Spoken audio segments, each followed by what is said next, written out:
Relax, sit back as we fill your mind with spooky true crime stories of the deranged, unhinged, and absolute pure evil murders that will blow your mind. Some places we will visit to show you around and educate you on the history.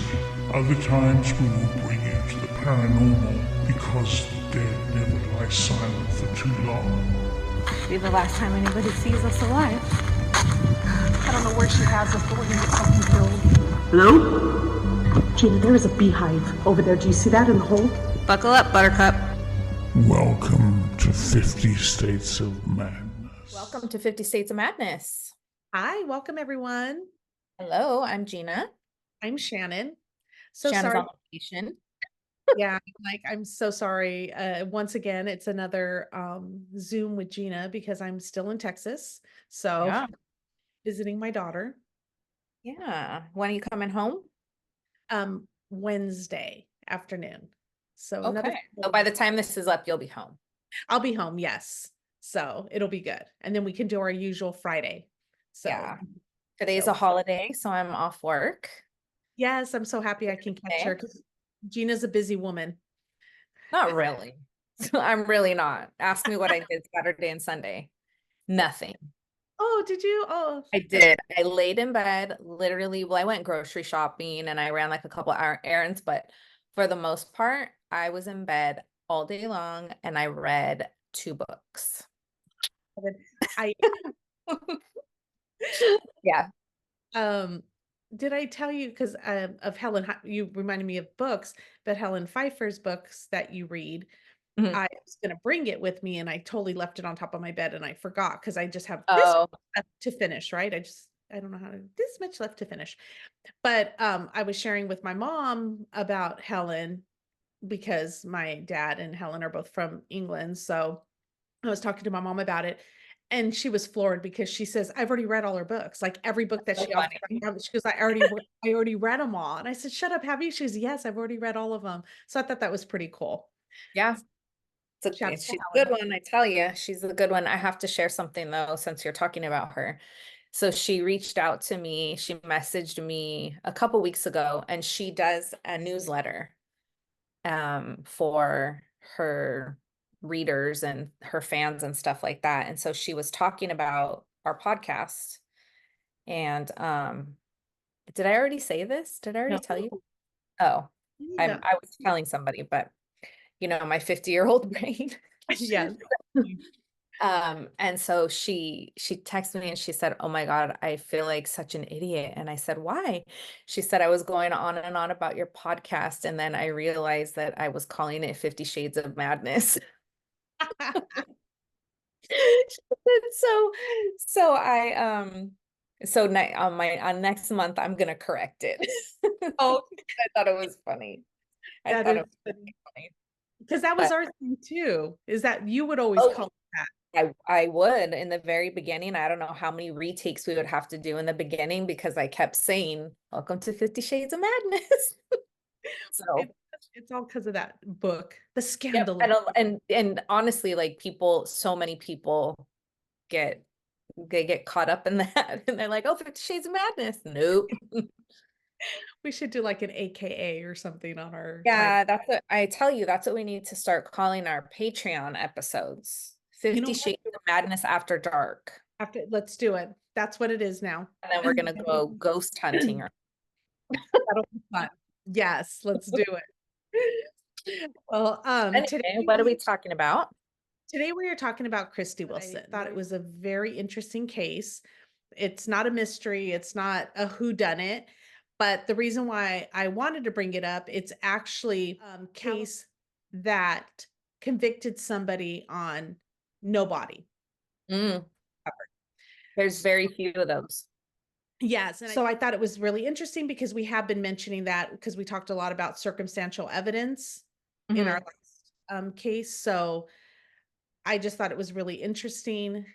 I'm so glad that they did try and convict this guy because, he did it. So Christie Wilson. So she was 27 years old when she vanished on October 5th, 2005, after a night of gambling at the Thunder Valley Casino in Lincoln, California.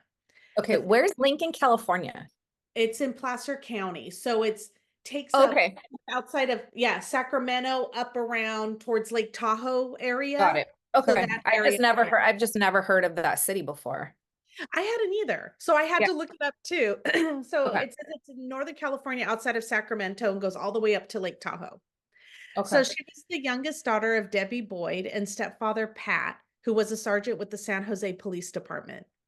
From the start, Debbie's resilience and iron will stood out. She vowed never to rest until she found her daughter. I want my daughter back, and I want her back now. I may be 5'1" and blonde, but they've just met a barracuda, and the fight's on.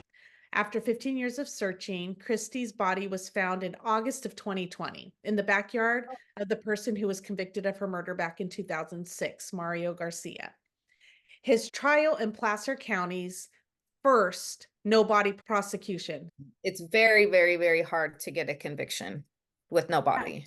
Well, of course. I mean, there's no evidence. And like we said, you have to use all that circumstantial evidence for it. Yeah. So at trial, Garcia's defense attorney argued that there wasn't enough evidence to convict him of murder and that Christie might still be alive, but the jury wasn't persuaded.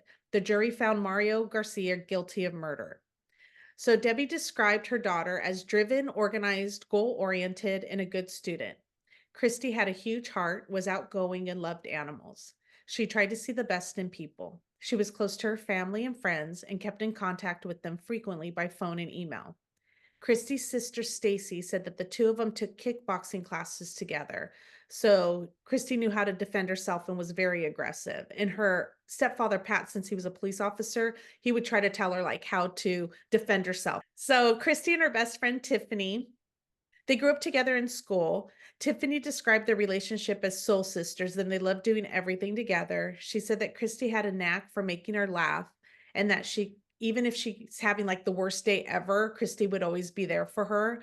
And no matter what, they were there for each other. And it just goes to show you that Christie had a really good personality, a heart. She always wanted to be there for her friends and her family.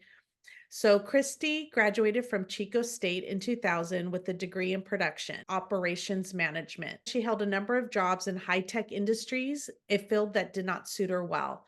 She was terminated from some jobs and at times collected unemployment insurance. She struggled with depression after college. In June 2005, she was assessed by a psychiatrist who diagnosed her with major depression. She was taking the antidepressant drug Lexapro.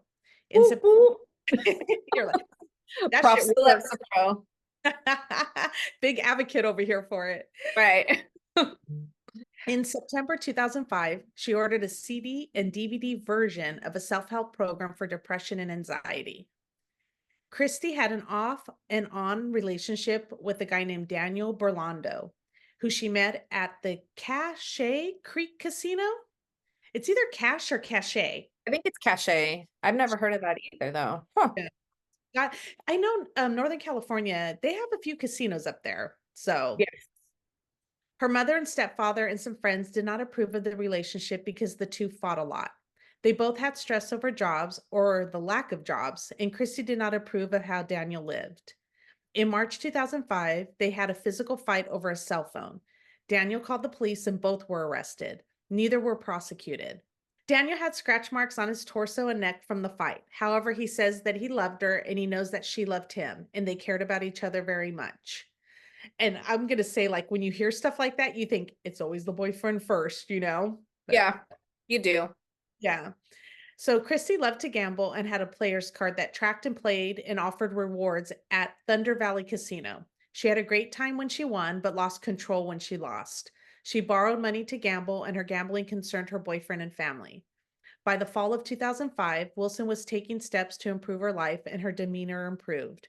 She was very excited about a job prospect at Zoom iWorks in Berkeley, an excitement she shared with family and friends. Her first two interviews with the company had gone well, and she emailed the vice president about her continued interest on October 3rd. A third and final interview was scheduled for October 7th, but she never showed up for the interview. On October 4, 2005, she exchanged voicemails with her mother and sent an email of her cat dressed up for Halloween to a number of family and friends. That was the last communication they had with her. That evening, Daniel went to a family get-together and did not invite Christie. So Christie went to Thunder Valley Casino by herself at 7 p.m. She played blackjack at various tables and met a man by the name of Mario Garcia. Around 9:30 p.m., they sat at blackjack table number 36, where they stayed for about 3.5 hours. They were friendly to each other. According to witnesses, Christie appeared happy and was drinking. When Daniel returned home from his family get-together, Christie was not there, so he invited a friend over. Around 10:30 p.m., Christie called and said she was finishing up at Thunder Valley Casino. Daniel went to bed at 2 a.m. and never heard from Christie again. While at the casino, Christie told Mario that her boyfriend had hit her that morning and pulled her hair. She raised her arm to show him a bruise. Christie also talked about losing her job and getting another that would allow her to travel around the world. Mario told her that he can get her a job. Mario bought Christie a glass of wine and another man bought a bottle for the table. As the evening progressed, Christie and Mario became drunk and loud. According to witnesses, they were kissing and hugging and acting like boyfriend and girlfriend. She was losing and she borrowed $50 from Mario and $100 from another man at the table. As she kept losing, her demeanor changed and Christie became angry and abusive. She called the dealer names. Her behavior became so bad that a pit boss was called who told her to stop or she would be asked to leave. Mario tried to get her to calm down and leave the casino, but she would not. Finally, just before the casino was prepared to throw them out, they left. As they did, the man who had lent Christie money asked about it, so she threw chips at him and called him a name. Christie and Mario left the casino together at 1:13 a.m. and were seen by cameras outside the casino walking towards his car. As they are out of view in the darkness, there are 4 flashes from car headlights and then 2 more flashes. The flashes are similar to those caused by a keyless entry system to unlock a car. 3 minutes and 41 seconds after the flashing, headlights in the same vicinity come on and a white car leaves the parking lot. A surveillance specialist from the Los Angeles Police Department enhanced the video. The enhanced video shows the white car leaving the parking lot with only Mario inside. The car turned right, proceeding westbound. The video cameras do not show Christie returning to a car at any time in the hour after 1:20. There was no report of a struggle or a cry for help in the parking lot that night. And I just want to say, I don't know why the Los Angeles Police Department came into it, but my guess. I was just gonna say, why is LAPD involved? I don't think it was during that investigation. I think what happened was the video was shared because they were trying to check out all the surveillance cameras with 48 hours. So a lot of this information I got either from 48 hours or from an article and an interview they did with them. Okay. And so I think some of it's mixed in with that, like as far as that goes. So I think that video was shown to the LAP, police department, and they enhanced it. And they show that only Mario was inside the vehicle. So according to Mario, he says that he left Christie in the parking lot that night because she said she had lost her cell phone. She didn't have it on her. So according to him, when he drove off, she was walking back towards the casino. However, the cameras never show Christie walking back in. But her cell phone was found under a blackjack table. So when no one came forward to claim it over the next few days, it was eventually turned over to the police. But it's funny because these cameras, they only show, and you'll see like pictures from the cameras that I'll put on here, but you can only see so far. And after that, they don't have any other cameras. And I don't know, maybe nowadays we have more cameras placed. Maybe back then they didn't, but I would assume that they would have cameras throughout everywhere. Parking lot, because people come and go with a lot of money playing at these casinos. You can be easily robbed and things like that. So yeah, I just definitely strange. Yeah, that only stopped at a certain point. So on Wednesday, October 5th, Daniel called Christie several times, but she did not answer. He began leaving dozens of desperate messages on Christie's cell phone. In one of them, he said, "A quarter after 10 on Wednesday. It's now been 24 hours since I talked to you last, and I'm worried sick about you. Please call me. If you're okay, call me. If you're not okay, call me. Let me know what's going on." He called hospitals and jails looking for her. That night, he had dinner with friends who offered to go to the casino to look for Christie, but he declined. On Thursday, October 6th, Daniel finally went to Thunder Valley Casino and found Christie's car. He asked the casino to check her player's card and page her. He looked for her everywhere. While waiting for the pit boss, he played a little blackjack. That I found strange too. I'm like, let me just get a few games in real quick. Man, if it wasn't for the fact that they saw her leaving with this guy, Mario, I would like the boyfriend. Like, Yeah, exactly.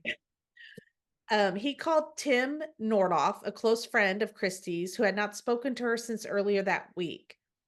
Then he called Christie's parents and told them he was going to file a missing persons report. After that call, Daniel called the police, and so did her stepfather, Pat. Officer Mark Roddy responded to the missing persons call. He met with Daniel, who was cooperative and concerned, and searched the apartment.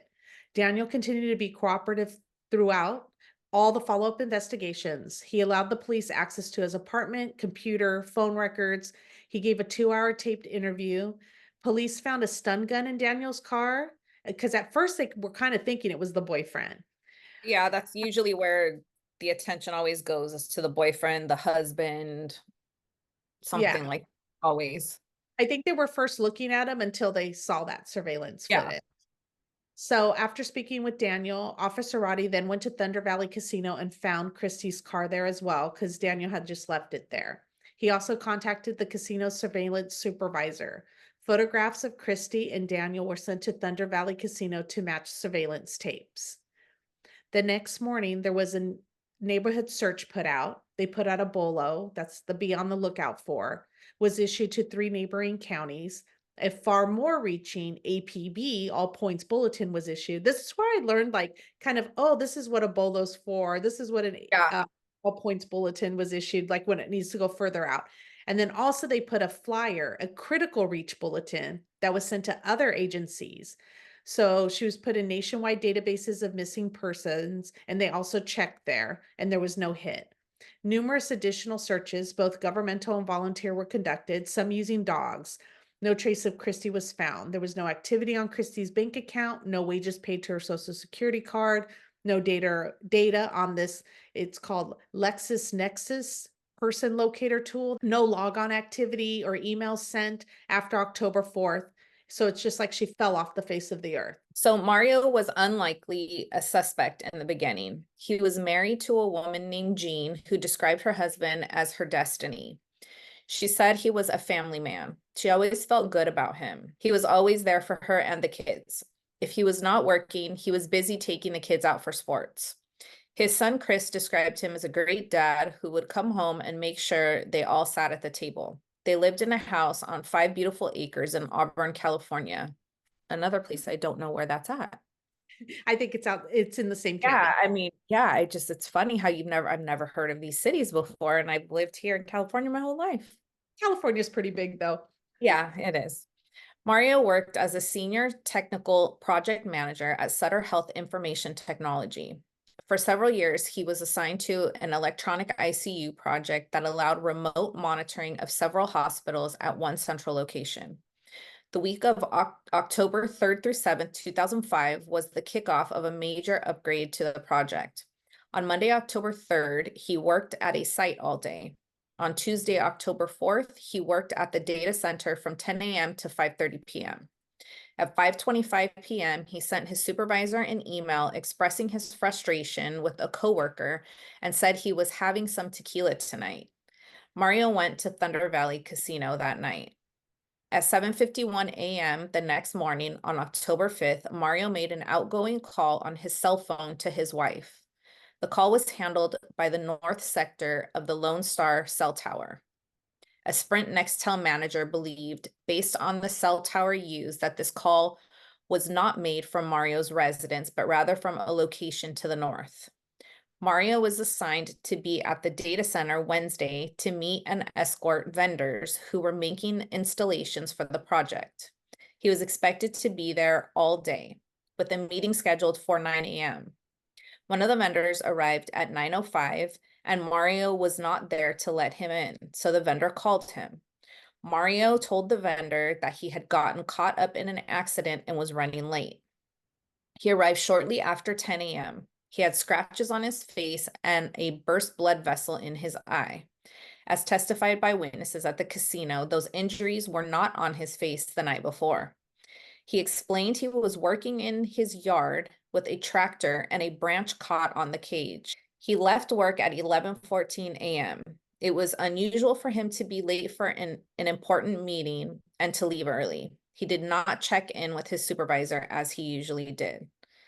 All those things, I think, like when they go back and look at stuff like that, those things are very important to know if somebody was always punctual, if they were always late. Like those things are very telling signs. Yeah. And things do happen, but I feel like when you go back and look at stuff like that in cases like this, like those are very, very telling signs of, you know, what their normal routine looked like, and to Yes. be out of routine like this so much. Oh, yeah. So on Thursday, October 6th, Mario took sick leave and went to UC Davis Ambulatory Care Center. He reported pain in his left eye, telling the doctor he fell from a 15-foot tree when the branch broke. He had blurry vision in his left eye, a swollen lower lip, and multiple abrasions to his face, torso, and arms. He was treated with antibiotics for a possible skin infection and referred to an eye doctor for his eye. The nurse did not believe his injuries were consistent with a fall from a tree. Later that day, he saw Dr. Barnes, a doctor of optometry. His chief complaint was blurred vision. Dr. Barnes found multiple facial abrasions, a blood blister in his eye, and a significant eye infection on the eyelid margin. He believed the blurred vision was caused by a force separate from that causing the infection. The nature of the eyelid injury was unusual to be caused by contact with a plant because of the degree of pus formation. The doctor believed the infection was caused by gram-negative bacteria. Plants were associated more with fungi than bacteria, and any bacteria seen in association with soil was usually gram-positive. His injuries were, however, consistent with clawing from fingernails and a punch to the eye. It's On funny. Friday, I was going to say, it's funny how much they know, like just based on seeing, not even like the script, but just based on the type of pus formation. well, And yeah, he was probably thinking like, I'm just gonna go to the hospital. I'm gonna tell him this story. No big deal. I'm gonna tell him blah, blah, blah. He's gonna fix me up, give me some medicine, and I'm gonna move on. And it's here we funny. go. Oh, Yeah, yes. not so much. So on Friday, Mario telecommuted from home, although that arrangement was not pre-approved as required. And again, that was out of character for him. Right. He very, very by the book at his work. Like they knew him for always checking in with the supervisor, always letting them know where he's going to be at, and for him not to keep them up to date and just taking off and things like that. It wasn't his character. Normal. Right. So after the Sacramento police found Christie's car at Thunder Valley Casino and viewed the videotape showing her leaving, the case was passed to the Placer County Sheriff's Department. On Saturday, October 8th, Sergeant Robert McDonald was briefed on the case. He obtained the videos from Thunder Valley Casino and was able to identify the man leaving with Christie as Mario through his player's card. The next morning, Sunday, October 9th, Sergeant Robert McDonald went to Mario's residence and found him in the front yard. McDonald told him that he was investigating a missing persons case and that Mario was the last seen with her. He was visibly nervous and looked towards the house. He said he had been at the casino and lost a large amount of money. If his wife found out, he would be in big trouble. Mario verified that he met Christie. He claimed they just happened to leave at the same time. On the way towards the car, Christie realized she had lost her cell phone and went back. He told the officer that they were both drunk, but that he would not have had sex with a strange woman because he feared herpes. You fear herpes? You wouldn't have sex with her maybe because you're married? I mean, I don't know. And for him just to volunteer that information. I'm sorry, but we were drunk, but I would not have had sex with her because I don't want herpes. Yeah, not because I'm married. Yeah, family. Yeah. Right? I mean, okay. Maybe a little too soon. Like, I don't know. So after McDonald left, Mario, who did not have regular garbage service, made a trip to the landfill to dispose of garbage. The attendant noted he looked beat up. Sunday night, he took a picture of himself with a digital camera from work. He later deleted the photo, but it was able to be recovered. The photo showed he had marks on his chin, face, forehead, and neck. McDonald returned to the casino and asked that the surveillance tapes be reviewed to determine if Christie returned to the casino for her cell phone. That afternoon, after he was told there was no sign of her on the tapes, he returned to Mario's home for a fuller statement. He asked Mario to come into the station to give a formal statement. When McDonald asked him what car he drove that night, he hesitated to answer and asked to call his friend, who was an attorney.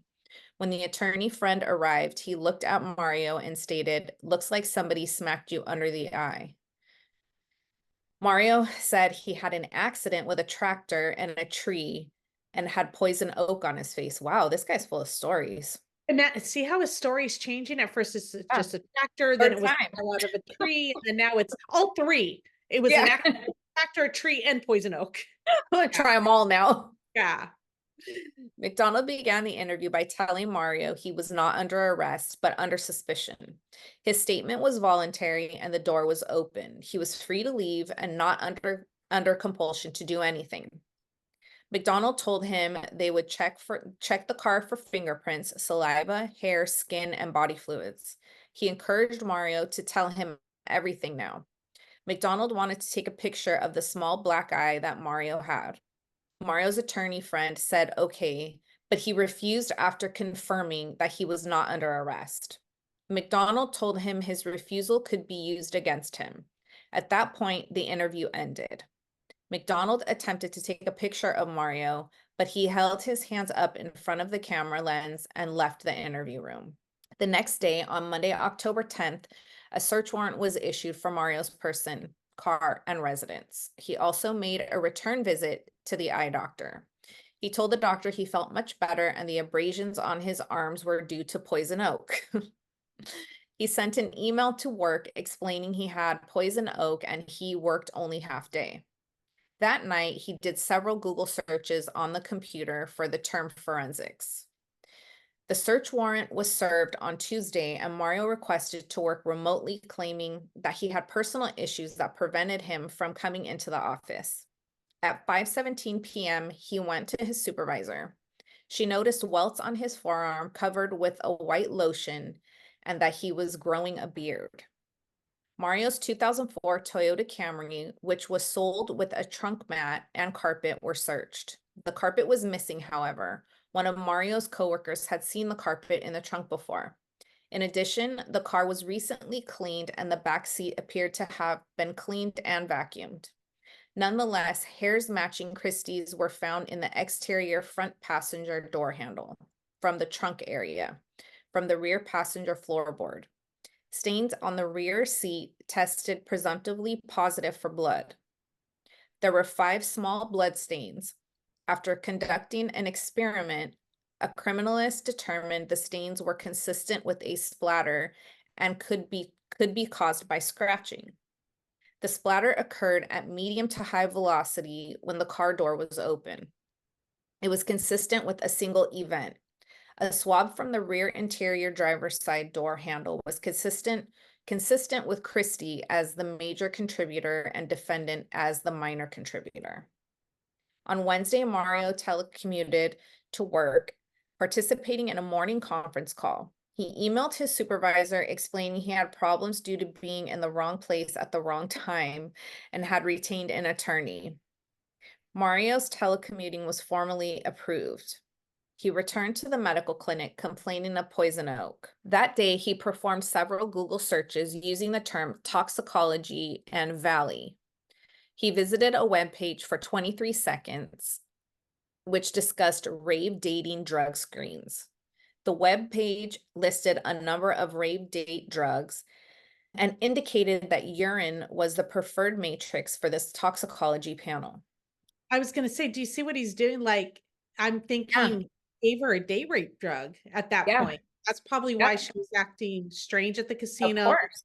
All like kind of out of it, all over him, even though she had a boyfriend. It explains a lot of her personality. Yeah. No, definitely. When the police searched Mario's residence on Thursday, they asked him about the clothes he wore to the casino. He said his wife probably took them to the cleaners. When the police asked his wife, she pointed out some clothes draped over exercise equipment in the bedroom. The last visit to the cleaners was a drop-off on October 3rd and a pickup on October 6th. The next day, Friday, he took a sick day, claiming he had medical problems and went to the hospital with chest pains. This guy is missing a lot of work. Oh, yeah. His supervisor sent an email requesting that he return a work laptop computer. He responded by voicemail saying he would. He was arrested on a weapons charge based on a collapsible baton found in the trunk of his car. When he was booked, he told the officer he had poison oak. I feel like they've got him on that minimum charge just to hold him. Just to hold him. Yeah. Yeah. To Sure. find out what's going on. And this is really quick because this is the Friday a week and a half after that Tuesday. So, you Right. know, they're Yeah. moving really They're quickly moving on quick this. on it. Yeah. Yeah. Dr. Connie Mitchell, an emergency room physician, disputed that they were the result of falling from a tree. She found the injuries consistent with the struggle and scratching in close quarters. She believed the parallel patterns of abrasions was more likely caused by fingernails than a tree branch. His injuries were consistent with blunt force trauma and grabbing of soft tissue. He had a classic claw injury. Bruises on his arm were suggestive of a bite mark, not falling from a tree. The lack of injuries to his back and the few on his legs were the consistent with a fight more than falling. And that makes sense. Like he just has upper body. Yeah. If you fell, you're going to have injuries everywhere. On your back, on your Probably leg, would have broken a leg. falling from a tree. I would assume so. Yeah. So, Yeah. I would feel like that's where the majority of your injuries would be. oh, yeah. During the investigation, police discovered that Mario had a dark past involving women. He had pleaded guilty to assault with a deadly weapon in an incident with one former girlfriend and was involved in a deadly car accident that killed another woman he dated and her mother. An ex-girlfriend, Wendy Ward, was interviewed by the show 48 Hours and said that Mario was a man who did not cross, especially if you were a woman and alone. Wendy Ward met Garcia in 1978 near Oakland when she was 26 and he was 27, and they began dating. When Wendy first met Mario, she found him to be intelligent, very articulate, and very warm. She said he was a very supportive person and she felt like he cared a lot. But she said he also had a temper, and he reached a boiling point after she ended their relationship. He grabbed her one night and drove off with her in his van. Wendy said he was holding my neck or he was holding my head. And he says, you do anything, and I'll take your head and I will smash it. Then he said to me, take off your clothes. I said, no, I was just clawing, scratching, whatever I could do. Then he started to choke me. I couldn't breathe. Wendy thought she was going to die. She says that he raped her and took her back to his apartment. He pulled a gun out of his cabinet and held it to her head. He pulled the trigger and said, well, it wasn't loaded this time, but I can come get you anytime I want. Wendy says he raped her again, and then he casually made himself a sandwich, ate it, and drove her home. Wendy is surprised that she made it out alive. She said that she is very, very lucky. Afterwards, she went to the hospital immediately, and police arrested Mario. But the court case stalled for 2 years before prosecutors offered him a deal. Wendy figured that the deal was better than nothing at all. Mario agreed to plead guilty to 1 count of assault with a deadly weapon and was sentenced to 18 months probation. That's shocking to me. Jeez, pulling a gun on somebody? Yeah, and raping them. However, Mario says he's the one who was railroaded. He was the victim. Yeah, of course. When Wendy heard about Christie going missing and that her ex Mario was the last to be seen with her, she says she got a really sick feeling in her stomach. A woman named Lynette Davis dated Mario after Wendy in 1979. According to Lynette's brother, Tom Davis, it too was a volatile relationship. And Mario was upset with Lynette because she ended a pregnancy with his child. But the couple still celebrated Christmas with Lynette's mother. After dinner, the 3 of them got into Lynette's car. Retired Officer John Cave was the chief accident investigator for the Oakland Police Department. That Christmas night, he got a call that a car plunged into the water near the Oakland airport. Witnesses said the car pulled over to the right shoulder. They drove by and the car accelerated towards a ledge and the car shot off the ledge out into the water. And that's where it sunk. Mario was the only survivor. He said that he panicked and eventually took off his seatbelt and opened one of the windows. A rush of water came into the car and he got out and presumed everyone else got out too. Mario told police Lynette was driving, but they couldn't confirm who was behind the wheel. Officer John Cave wanted to question Mario further, but he got a lawyer the next day. After the accident, a heartbroken Tom reached out to an old friend from his hometown. Incredibly, it was Wendy Ward. Isn't that like, it's a small world? Yeah. As they talked, she asked how his sister was doing. And he told Wendy that Lynette was killed in a car accident involved with this guy named Mario Garcia. Wendy was shocked and told Tom that she used to date him and that she has rape charges against him. Because at this time, the rape charges were still going because it took 2 years to. However, no charges were ever filed against Mario for Lynette and her mother's death. 3 weeks after Wilson went missing, Garcia was charged with their murder. Like I said, it was moving quickly. Yeah. The following January, Garcia was in court for sentencing. Debbie Boyd, and that's Christie's mother, just to remind you, hoped that in exchange for a reduced sentence, Mario would finally admit what he had done with her daughter's body. However, when it was his turn to speak, Garcia was defiant. He said, "I suppose that at this hearing, I'm supposed to ask for mercy, for forgiveness, and to show remorse. However, I will do no such thing. I did not kill Christie Wilson. I am innocent." Garcia's words crushed the hopes of Christie's family, but it didn't end the search for Christie. Nuno Tavares and Don Murchison, two investigators on the case from the beginning, kept up the search, looking in abandoned mines and even in sewage-filled septic tanks. Still no luck. Over the next decade, Mario filed appeal after appeal, trying to get his conviction overturned. Debbie says you can't move forward completely when you have all these appeals. You know, it's like you move forward 5 steps and then you're back in it again. Finally, in 2017, Debbie felt she could wait no longer. She decided to reach out to the man who killed her daughter.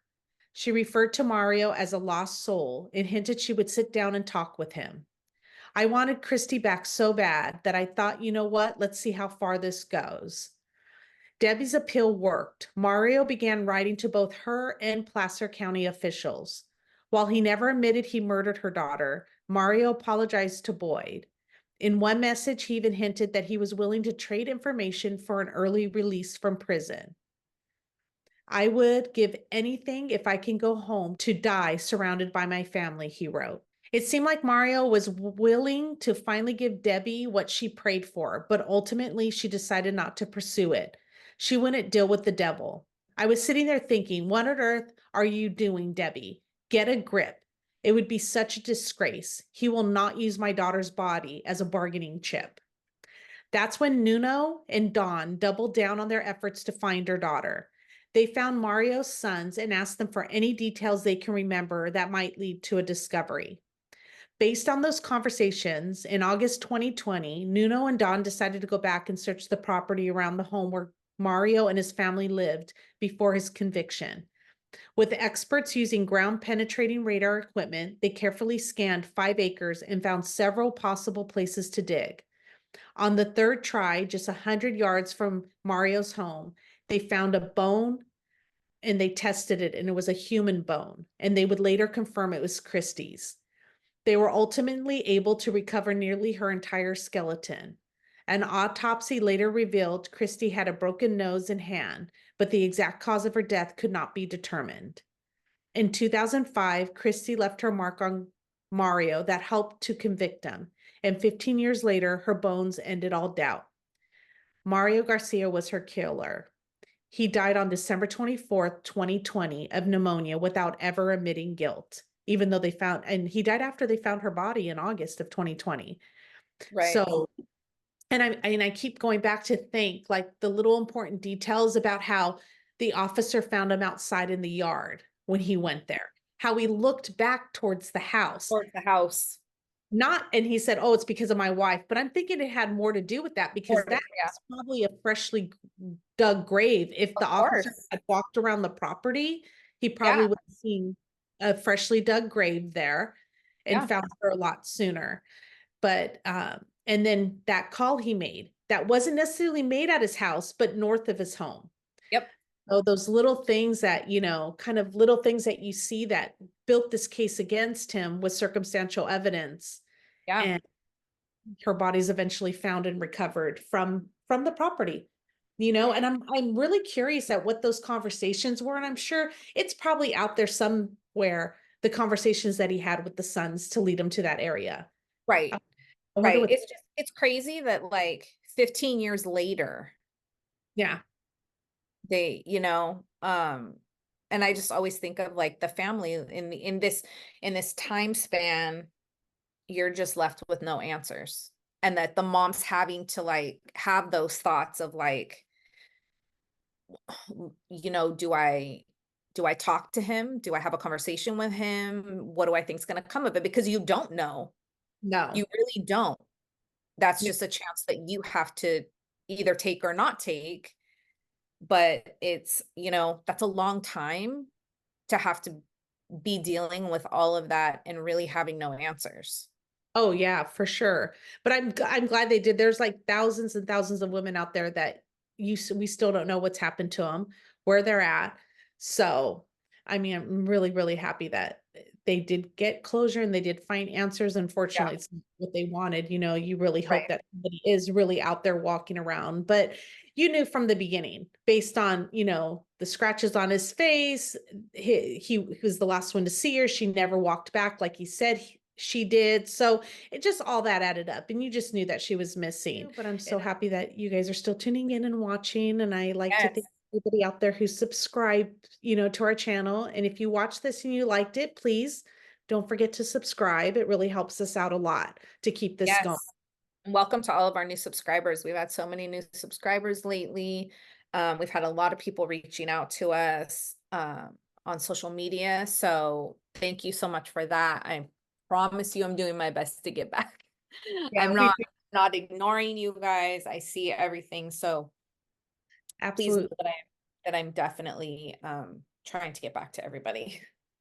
Yes. Thank you so much. Yeah, so have a good week and we will see you guys soon. Bye.